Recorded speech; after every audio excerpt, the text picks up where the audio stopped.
In this world, trust is the most expensive thing you will ever give, and the most dangerous thing you can ever lose. People smile at you, shake your hand, drink at your table, and still sharpen the knife behind your back.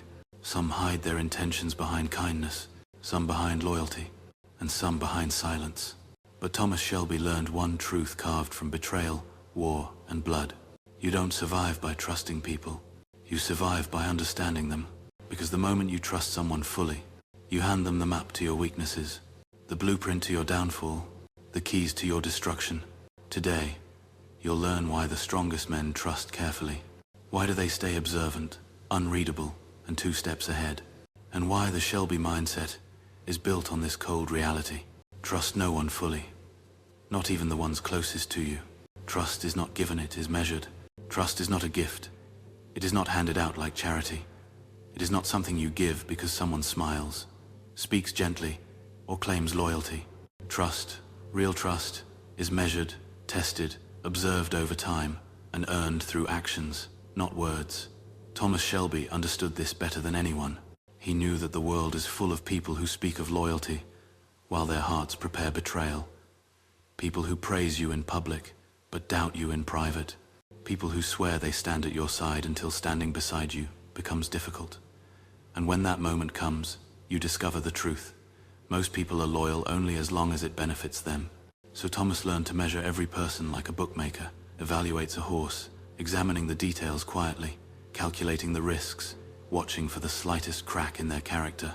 He never trusted a promise without proof. He never believed a man's intentions without examining his actions. And he never allowed emotions to cloud his judgment. Because emotions make people hasty. They make people blind. And the quickest way to be destroyed in this world is to trust someone before you understand who they truly are. When you adopt the Shelby mindset, you stop trusting based on comfort, companionship, or words spoken in moments of calm. You start trusting based on patterns, decisions, and behavior under pressure. Anyone can appear loyal when the sun is shining, but only a few remain faithful when the world turns dark. Thomas Shelby paid attention to that darkness. He watched how people behaved when money was involved, when fear was involved, when opportunity appeared, when their interests conflicted with yours, when silence was worth more than truth. Trust becomes a calculation, not a feeling. A man might be honest with you today, but will he stay honest when loyalty becomes expensive? A friend might support you now, but will he still support you when your success starts to overshadow him? A partner might stand by your side, but will they still stand there when your downfall benefits them more than your rise? This is why Thomas Shelby never gave anyone full access to his thoughts, his fears, or his weaknesses. He kept parts of himself guarded, hidden behind silence and strategy. Because the more of yourself you expose, the more ammunition you hand to others. And once someone knows where you're vulnerable, they can break you without ever raising their voice. So you must measure people, observe them, learn them, pay attention to the way they treat those who cannot offer them anything, the way they handle secrets, the way they behave when no one is watching, the way they react to your victories and your failures. Because trust is revealed in these small, quiet moments, not in grand gestures or beautiful speeches. The Shelby mindset teaches you to trust slowly, cautiously, and never fully. You can respect someone, work with someone, rely on someone, but you never surrender control of your inner world. You never hand someone the full blueprint of who you are. You never let anyone hold the power to ruin you. In the end, trust is not about shutting people out. It's about ensuring the wrong person never gets let in. That's how Thomas Shelby survived. And that's how you stay ahead in a world where betrayal walks hand in hand with opportunity. People change when their interests change. People like to pretend they are consistent. They say things like, "I'll never switch sides," or "I'll always be loyal," or "You can count on me." But Thomas Shelby learned something the rest of the world avoids admitting. People don't stay the same, their interests do.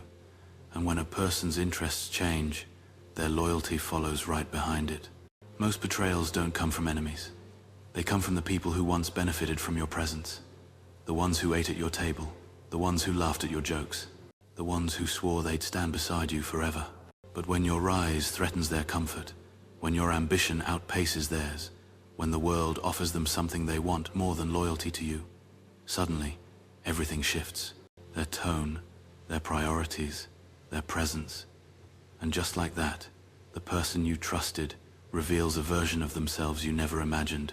This is why Thomas Shelby never relied on words. Words are wind. They change direction with the slightest pressure.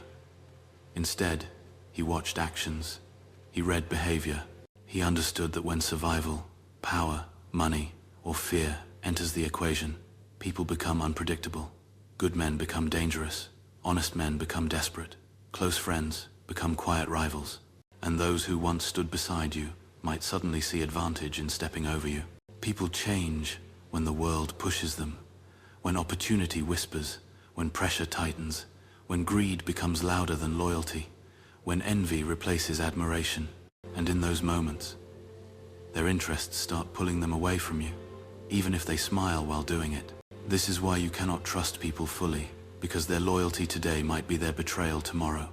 Not always out of malice, sometimes out of fear, sometimes out of insecurity, sometimes because they convince themselves that they deserve more, and sometimes simply because your strength reminds them of their own weakness. Thomas Shelby understood this psychological shift. He knew that every person around him was constantly evaluating him just as he evaluated them. Every alliance had an expiration date. Every relationship has a breaking point. Every friendship has conditions that most people never speak out loud. So he never placed his future in the hands of another person. He never depended on anybody's stability. He never assumed loyalty was permanent. Instead, he built a mindset that allowed him to stay one step ahead. Always prepare for the day when a person's interests no longer align with yours. When you adopt this principle, you stop being surprised by betrayal. You stop being shocked when someone changes. You stop feeling wounded when someone walks away, because you understand that most people are loyal only until something better comes along. And here is the hardest truth. People don't betray you because they hate you. They betray you because their interests have changed, and they chose themselves instead of you. That's human nature. Not cruelty, not evil, just self-preservation. Thomas Shelby didn't hold grudges for it, he anticipated it. He built systems, not trust. He built leverage, not dependency. He built intelligence, not blind faith. And that's why he survived when others fell. That's why he rose while others broke. That's why he remained untouchable in a world ruled by shifting loyalty. To live like Thomas Shelby, you must accept this. People are temporary, their interests are not. So watch, observe, calculate, not out of paranoia, but out of understanding. Because the moment someone's interests move away from you, their steps will follow soon after. And if you're not prepared, you'll never see it coming until the knife is already in your back. Your weakness is a currency others will spend against you. In this world, weakness is not just a flaw, it is a currency. And the moment someone sees your weakness, they begin calculating how to exploit it. Thomas Shelby learned this long before the world ever learned his name.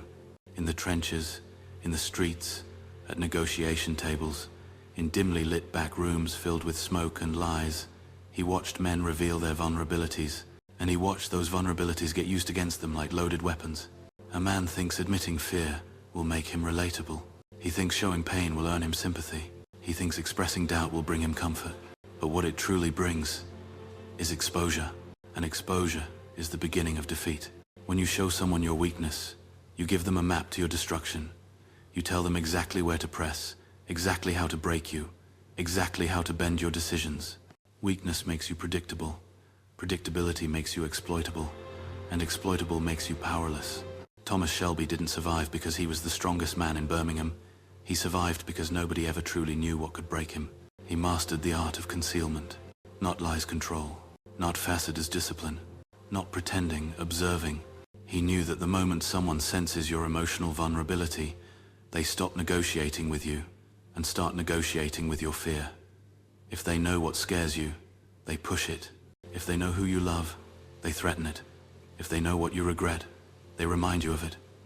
Weakness becomes a leash wrapped around your neck, controlled by the hands of others. That is why Thomas Shelby kept his mind locked, his emotions guarded, his fears unspoken. He carried his pain like a weapon turned inward, sharpening him, not exposing him. And you must do the same if you want to walk through this world without being manipulated. Because here is the truth. People will treat your weakness as an opportunity. Not all of them, but enough of them. More than you expect. more than you want to believe. The coworker who listens to your problems today might use your insecurities tomorrow to outmaneuver you. The friend who hears your fears might turn them into jokes behind your back. The person who promises to understand might one day use those confessions as leverage, not because they're evil, but because your weakness gives them power. Most people cannot resist power. Thomas Shelby understood that the man who exposes nothing becomes untouchable. When people cannot read your emotions, they cannot influence them. When they cannot sense your fear, they cannot weaponize it. When they cannot detect your hesitation, they cannot use it as an entry point. Silence becomes your armor. Restraint becomes your shield. And emotional discipline becomes the reason no one can ever fully control you. Weakness does not make you human. You can be human without being exposed. Weakness makes you vulnerable, and vulnerability in the wrong hands becomes a noose. So you must learn to carry your pain quietly, to process your fear privately, to fight your battles internally, because the world rewards those who appear unbreakable and devours those who bleed openly. Thomas Shelby was not born untouchable. He became untouchable by refusing to hand anyone the tools required to destroy him.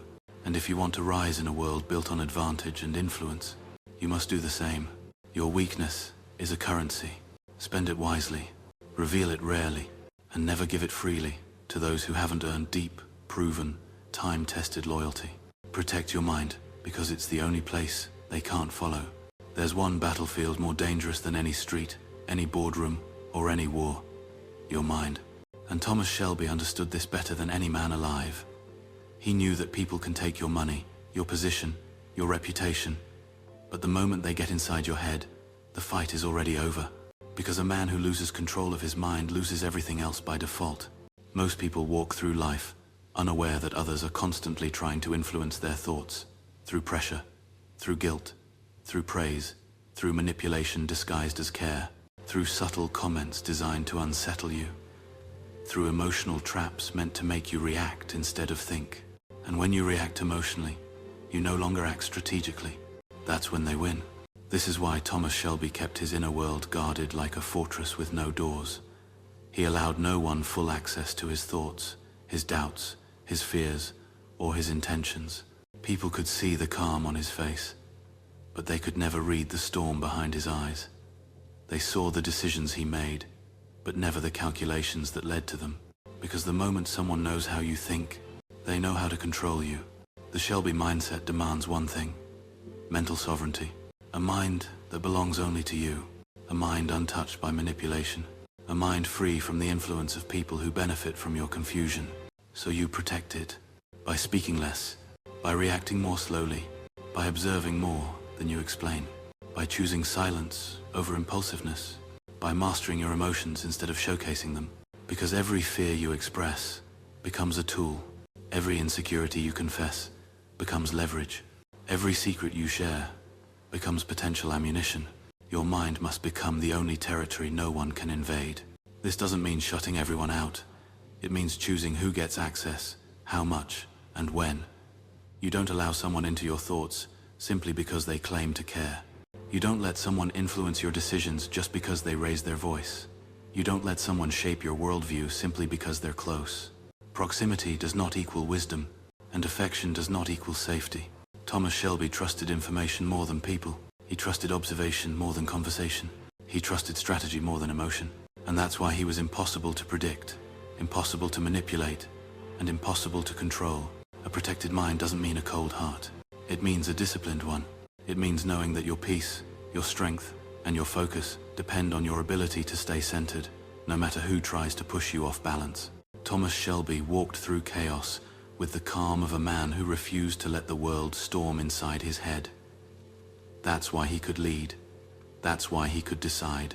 That's why he could outthink men more powerful, more experienced, and more privileged than him. Because they controlled armies, and he controlled his mind. And in the long run, the latter wins. So protect your thoughts, protect your focus, protect the silence where your decisions are made. Because once someone understands your mind, they no longer need weapons to defeat you, they only need influence. And a man who keeps his mind his own becomes undefeatable. Conclusion: the world fears the mind it cannot enter. In the end, everything comes down to this: your mind is the final line between who you are and who they want you to become. And Thomas Shelby understood that better than any man breathing. He knew the world would test you, tempt you, provoke you, and try to pull you into battles you don't need to fight.